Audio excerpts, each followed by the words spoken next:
અલગ અલગ બનાવમાં પોલીસે ડુપ્લિકેટ ડોક્ટરને ઝડપી પાડ્યા છે। બંને ડોક્ટર પાસે કોઈ પ્રકારની ડિગ્રી ન હોવા છતાં તેઓ ખાનગી પ્રેક્ટિસ કરતા હતા। ડિગ્રી વગર જ તેઓ ક્લિનિકમાં એલોપેથિક દવાનો જથ્થો રાખતા હતા, જેથી પોલીસે બંને સામે ડુપ્લિકેટ તબીબનો ગુનો દાખલ કરીને બંનેની ધરપકડ કરી। પોલીસે બંને ડોક્ટરોની પ્રાથમિક પૂછપરછમાં અગાઉ હોસ્પિટલમાં કમ્પાઉન્ડર તરીકે નોકરી કરી સામાન્ય બીમારીમાં કઈ દવા ઇન્જેક્શન આપવાની માહિતી મેળવી લીધા બાદ જાતે ડોક્ટર બની ગઈ હોવાનું કબૂલાત કરી હતી। પોલીસે ક્લિનિકમાંથી દવા ઇન્જેક્શન સહિત કુલ ₹30,000નો દવાનો જથ્થો કબજે કર્યો।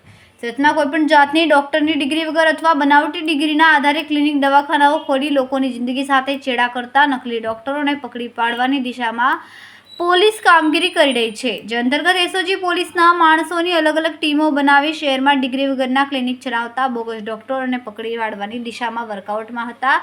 બાતમી મળી હતી કે પાંડેસરા વિસ્તારમાં આવેલા 2 બોગસ તબીબો દ્વારા ક્લિનિક ખોલી લોકોના આરોગ્ય સાથે ચેડા કરી રહ્યા છે। બાતમીના આધારે પોલીસે જિલ્લા પંચાયત હેલ્થ વિભાગના અધિકારીઓ સાથે એક ટીમ બનાવી પાંડેસરા ગોવાલક રોડ રામનગર ખાતે આવેલ જગન્નાથ ક્લિનિકમાં ડમી પેશન્ટ મોકલી રેડ પાડી હતી, જેમાં 28 વર્ષીય આરોપી હિમાંશુ શેખર ગૌરીશંકર પ્રેક્ટિસ કરતો હોવાનું બહાર આવ્યું।